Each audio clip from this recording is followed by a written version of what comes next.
ሻዕቢያ ልኩን ማስገባት አለብን ሲሉ ጄኔራሉ ከአዲስ አበባ ጉዳት ሰምተዋል። ኢሳያስንና ሻዕቢያን ጭራቅ ሲሉ የገለጧቸው ሲሆን ሻዕቢያ እስካለ ድረስ በቀጠናው ትርምስ አይጠፋም ሲሉም ተደምጠዋል። ኢሳያስ ተገዶ ይደራደራል ያሉት ጄኔራሉ በአሁኑ ወቅት ብልጽግናን ለመጣል እየተንቀሳቀሱ ያሉት እንደ ፋኖ ያሉ ኃይሎች ተላላኪና ወኪል ናቸው በማለት ፈርጀዋል። የፋኖ ነፍጥ ማንሳት ለአማራ ገበሬ ዱብዳ ሆኖበታል የሚል ጉዳይም አንስተዋል። በዝርዝር እናስደምጣቸዋለን። ቻይና አሰብ ላይ ቁርጡን አሳወቀች። ኢሳያስ ወዳጅ የሚሏት ቻይና ኢትዮጵያ የባህር በር ይገባታል ብላለች። ኢትዮጵያ በበኩሏ ታይዋንን በተመለከተ አነጋጋሪ አቋሟን አሳውቃለች። እንመለስበታለን። በኢትዮጵያ መንግስት በጥብቅ እንደሚፈለጉ የሚነገርላቸው ህዋቱ ሰው ስለ ጽምዶ አነጋጋሪ አስተያየት ሰጠው ተከስተዋል። እኚህ ሰው የህዋት የጦር መሳሪያ ግዢ ደላላ ናቸው የተባለም ሲሆን የሻዕቢያውን አለቃ ኢሳያስ አፈወርቂን በስም ጠርተው ሲያሞጋግሷቸው ተደምጠዋል። የኤርትራና የትግራይን ህዝብ ውህደት በአጭር ጊዜ እውን እናደርጋለን የሚል ንግግርም አድርገዋል። በዝርዝር ይዘነዋል፣ ትሰሙታላችሁ። በኢራን የተቀሰቀሰው ተቃውሞ ከቁጥጥር ውጭ እየወጣ ነው። ቴህራን በተቃውሞ እየተናጠች ነው። ዘገባውን ይዘነዋል፣ ታደምጡታላችሁ። አክብሮታዊ ሰላምታችን በያላችሁበት የዓለም ዳርቻ የረሳችሁ የተወደዳችሁ የአንድ አፍታ ሚዲያ ቤተሰቦች ከአንድ አፍታ ለአሁኑ መደመጥ አለባቸው ያልናቸውን ዜናዎች ወደ እናንተ የምናደርስበት ሰዓት ላይ ተገኝተናል። አብራችሁን ትቆዩ ዘንድ ግብዣችን ነው።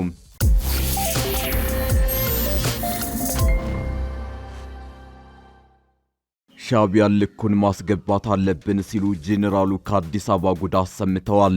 ኢሳያስንና ሻዕቢያን ጭራቅ ሲሉ የገለጧቸው ሲሆን ሻዕቢያ እስካለ ድረስ በቀጠናው ትርምስ አይጠፋም ሲሉም ተደምጠዋል። ኢሳያስ ተገዶ ይደራደራል ያሉት ጄኔራሉ በአሁኑ ወቅት ብልጽግናን ለመጣል እየተንቀሳቀሱ ያሉት እንደ ፋኖ ያሉ ኃይሎች ተላላኪና ወኪል ናቸው በማለት ፈርጀዋል። የፋኖ ነፍጥ ማንሳት ለአማራ ገበሬ ዱብዳ ሆኖበታል የሚል ጉዳይም አንስተዋል። አዙሪት በሚለው መጽሐፍታቸውና በአንጋፋ የህወሓት ታጋይነታቸው የሚታወቁት ጄኔራል ዮሐንስ ገብረ መስቀል ከሰሞኑ በብሔራዊ ቴሌቪዥን ቀርበው ዘለግ ያለ አነጋጋሪ ቃለ መጠይቅ ሰጠዋል። በቃለ መጠይቃቸውም ስለ ሻዕቢያ ፋኖና ህወሓት አስተያየታቸውን ሰጠዋል። ሻዕቢያን ጭራቅ ሲሉ የገለጹት ሲሆን ልኩን ማስገባት አለብን ሲሉም ዝተዋል። ኤርትራ ለትልቅ ኦፕሬሽን እንኳ አትመችም፣ ትንሽ ናት ያሉት ጄኔራሉ ሻዕቢያንና ኢሳያስን ጭራቅ ሲሉ በመግለጽ እዚያው የተፈጠረ ጭራቅ የኤርትራን ህዝብ እያጠፋ ለቀጠናው ስጋት ሆኗል። እሱ እስካለ ግን ወይንም መልክ ካልያዘ ወይንም ልኩን እንዲዝ ካልተደረገ ሁልጊዜ ጣጣ አለ ሲሉ ሻዕቢያን ልክ እናስገባው ሲሉ ዝተዋል። ሻዕቢያን ከቀውስ ውጭ ሌላ ዓላማና ግብ የሌለው ሲሉ የሚያክሉት ጄኔራሉ ሻዕቢያ በራሱ የሚንቀሳቀስ አይደለም፣ የግብጽ ተላላኪ ነው በማለት ገልጸውታል። ኢትዮጵያ የምታነሳውን ፍትሐዊ የባህር በር ጥያቄን ፕሬዝዳንት ኢሳያስ ለምን በድርድር ለመፍታት አይሞክሩም የሚል ጥያቄ የተነሳላቸውም ሲሆን እንዲህ ሲሉ መልሰዋል። ለኤርትራ ያልሆነ ኢሳያስ ለኢትዮጵያ መሆን አይችልም። ወደ ራሱ ህልውና ሲመጣና ማቆም የማይችለው ጉዳይ ከሆነበት ኢሳያስ ተገዶ ይደራደራል። ደርግ ዘመቻ አውጆ ሻዕቢያ ሊጠፋ ሲል ኢሳያስ ያኔ ከደርግ ጋር ሊደራደር ነበር። ነገር ግን ያኔ ህወሓት ከዚያ ችግር አወጣ ነው። በባድመ ጦርነት ወቅትም ሻዕቢያ ባድመን ሲነጠቅ በሌሊት ወደ ኒውዮርክ ስልክ እየደወለ አደራድሩ ይል ነበር። አሁንም ቢሆን ተገዶ ወደ ድርድር ይመጣል በማለት ምላሽ ሰጠዋል። ጄኔራሉ በዚህ ቃለ መጠይቃቸው ሌላው ያነሱት ጉዳይ የአማራ ክልልን ግጭት ነው። በክልሉ ያለው ግጭት የውክልና ጦርነት አካል ነው። የፋኖ ታጣቂዎችም ተላላኪ ናቸው ይላሉ።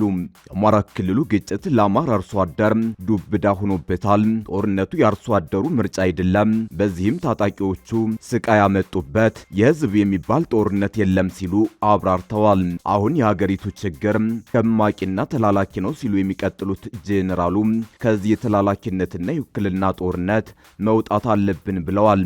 የትግራይን ጉዳይ በተመለከተ ባነሱት ሐሳብ ደግሞ የትግራይ ፖለቲካ ታሟል የሚል ሐሳብ አንስተዋል። ትግራይ እዚያው አለችላችሁ፣ አንበጣበጥ፣ ፕሪቶሪያ ላይ ተስማምተናል፣ እሱን ማዕከል አድርገን እንፈጽም ብለዋል።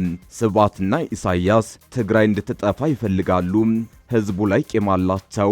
የትግራይ ህዝብ እንደ ህዝብ ተቀጥቷል። ትግራይ በአሁኑ ወቅት በራሱ እጅ አይደለችም ሲሉም አክለዋል።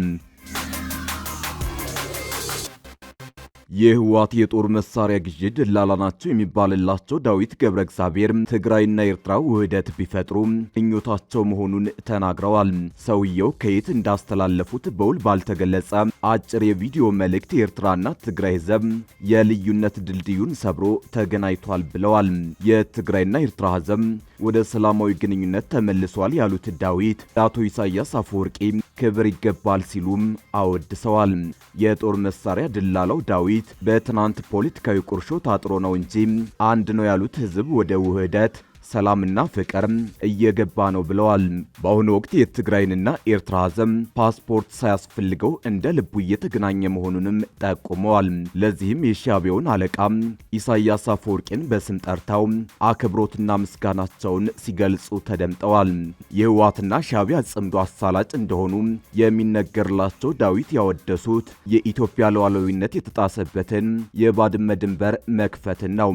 ዳዊት ግንኙነቱን ያወደሱት ከትጥቅ ትግል ጀምሮ የ50 ዓመታት ታሪክ ያላቸው ህወሓትና ሻዕቢያ በጀመሩት ግንኙነት ድንበር ከፍተው ከመቀሌ አስመራ እንዳሻቸው እየተመላለሱ መሆኑን በሚነገርበት ወቅት ነው። የጦር መሳሪያ ደላላው ዳዊት ገብረ እግዚአብሔር ከህወሓት ቁልፍ ሰዎች መካከል አንዱ የሆኑት ፈትለወርቅ ገብረ እግዚአብሔር ሞንጀሪኖ ወንድም ናቸው። ዳዊት ከህወሓት አልፈው የሻዕቢያ ጦር መሳሪያ ደላላ በመሆን የሁለቱ ቡድኖች ወታደራዊ ሎጂስቲክስ አሸጋጋሪ ድልድይ መሆናቸው ይነገራል። አሁን ላይ በግልጽ ወጣው ህወሓትና ሻዕቢያ የጀመሩትን ግንኙነት ከማወደስ አልፈው የኤርትራና ትግራይ ህዝብ ውህደት እውን ይሆናል ማለታቸው በጭምጭምታ ደረጃ የሚሰማውን መረጃ የሚያረጋግጥ ሆኗል። የህወሓት የጦር መሳሪያ አቅርቦት ሳምባ ናቸው የሚባሉት የሞንጀሪኖ ወንድም በኢትዮጵያ መንግስት እንደሚፈለጉ ይነገራል። ይሁን እንጂ ሰውየው ይህንኑ መፈለጋቸውን አውቀው በሩቁ እየሸሹ የአስመራና መቀሌ ግንኙነት አሳላጭ ሆነው መቀጠላቸውን ራሳቸው አረጋግጠዋል።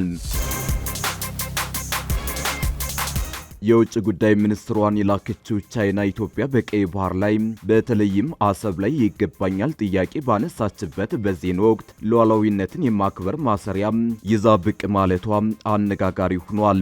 ኢትዮጵያ ይገባኛል ጥያቄ ያነሳችበትን አሰብን ጨምሮ የሁሉንም ሀገራት ሉዓላዊነት እንድታከብር በቻይና አቋም መስማማቷ ተሰምቷል። የቻይና የውጭ ጉዳይ ሚኒስትር ዋንግ ዮ ከጠቅላይ ሚኒስትር አብይ አህመድና ከውጭ ጉዳይ ሚኒስትሩ ጌዲዮን ጢሞቴዎስ ጋር በተለያዩ የሁለትዮሽ ቀጠናዊና ዓለም አቀፋዊ ጉዳዮች ላይ ተወያይተዋል። ከውይይቱ በኋላ ሁለቱ ሀገራት በጋራ በወጡት መግለጫ የማይገባትን አሰብን የወሰደችውን የኤርትራን ጭምር የሁሉንም ሀገራት ሉዓላዊነት ለማክበር ተስማምተዋል ተብሏል። በ8 ጉዳዮች ላይ የተስማሙባቸውን ነጥቦች በጋራ በመግለጫቸው ይፋ ያደረጉ ሲሆን ትልቁ ነጥብ የባህር በርና ሉዓላዊነትን የሚመለከት ነው። ሁሉም የዓለም ሀገራት በተመድ ቻርተርና በዓለም አቀፍ ሕግጋት የተደነገጉ መሰረታዊ መርሆች ተገዢ በመሆን የሁሉንም ሀገራት ሉዓላዊነትና የግዛት አንድነት ማክበር እንዲሁም በዓለም አቀፍ ግንኙነት ዛቻና ኃይልን መጠቀምን መቃወም እንዳለባቸው ኢትዮጵያና ቻይና ተስማምተዋል። ሌላው ቁልፍ ጉዳይ የባህር በር የማግኘት ፍላጎት ላይ ቻይና ያላት አቋም ሲሆን ሉዓላዊነትን የጣሰ አካሄድ እንደማትደግፍ ገልጻለች። ይልቁንም ቻይና የምስራቅ አፍሪካ ሀገራት የተመድን ቻርተር ዓለም አቀፍ ሕግንና የግዛት ሉዓላዊነትን ባከበረ መልኩ ትስስራቸውንና ትብብራቸውን በማጠናከር የአፍሪካን ውህደት እንዲያፋጥኑ እንደምታበረታታ ገልጻለች። ቀጠናዊ ሰላምና ልማትን ለማረጋገጥ በዲፕሎማሲያዊ ድርድር የባህር በር በመክፈት የማሪታይም ሎጂስቲክስን ማሳለጥ እንደሚያስፈልግም ጠቁማለች። ይሁን እንጂ በኢትዮጵያ በኩል በውድም ይሁን በግድ መሳካት አለበት የተባለው የባህር በር በባለቤትነት የማግኘት ጉዳይ ቻይና እየደገፈችው ያለ አይመስልም። ቻይና በሉዓላዊነት ላይ የጸና አቋም የያዘችውን በእነ አሜሪካ ተኮትኩታ ሀገር ለመሆን የተቃረበችውን ታይዋንን ለመጠቅለል ካላት ጽኑ አቋም የመነጨ ነው። ይኸው የታይዋን ጉዳይ በአዲስ አበባ ውይይት የተነሳ ሲሆን የሀገሪቱ ባለስልጣናት ኢትዮጵያን ከጎናቸው እንዲሰለፉ ለማድረግ አሳምነዋል። በቴህራንና በሌሎች የኢራን ከተሞች ከፍተኛ የመንግስት ተቃውሞዎች ተካሄዱ። ከፍተኛ ቁጥር ያላቸው የተቃውሞ ሰልፈኞች በኢራን ዋና ከተማና በሌሎች ከተሞች መከናወናቸውን በበየነ መረብ እየተዘዋወሩ ከሚገኙ ቪዲዮዎች ለማወቅ ተችሏል። ተቃውሞ ካለፉት ዓመታት ትልቁ እንደሆነ ተነግሮለታል። ሐሙስ ምሽት በቴህራንና በሁለተኛው ከተማ ማሽሃድ የተካሄዱትን የተቃውሞ ሰልፎች የጸጥታ ኃይሎች ለመበተን አለመሞከራቸውን ቢቢሲ ፐርሻ የተረጋገጡ ቪዲዮዎችን አሳይተዋል። በመላ ሀገሪቱ ኢንተርኔት መዘጋቱም ተዘግቧል። ተቃዋሚዎች የኢራን መንፈሳዊ መሪ አያቶላህ አሊ ካማኒ ከስልጣን እንዲለቁና ደጋፊዎቻቸው ወደ ጎዳና እንዲወጡ ያሳሰቡትን የቀድሞ ሻህ ልጅ ሬዛ ቦታውን እንዲረከቡ ሲጠይቁ እንደነበር ከቪዲዮዎቹ ድምፅ ለመረዳት ተችሏል። በኢራን የገንዘብ ምንዛሬ ውድቀት ምክንያት የተቀሰቀሰው ቁጣ ለ12ኛ ተከታታይ ቀን የቆየ ሲሆን በኢራን 31 ግዛቶች ውስጥ በሚገኙ ከ100 በላይ ከተሞችና መንደሮች ተሰራጭተዋል ሲሉ የሰብአዊ መብት ቡድኖች ተናግረዋል። በአሜሪካ የሚገኘው ሁማን ራይትስ አክቲቪስት ኒውስ ኤጀንሲ 5 ልጆችን ጨምሮ ቢያንስ 34 ተቃዋሚዎችና 8 የጸጥታ ኃይሎች መገደላቸውንና 2207 ተቃዋሚዎች መያዛቸውን አስታውቋል።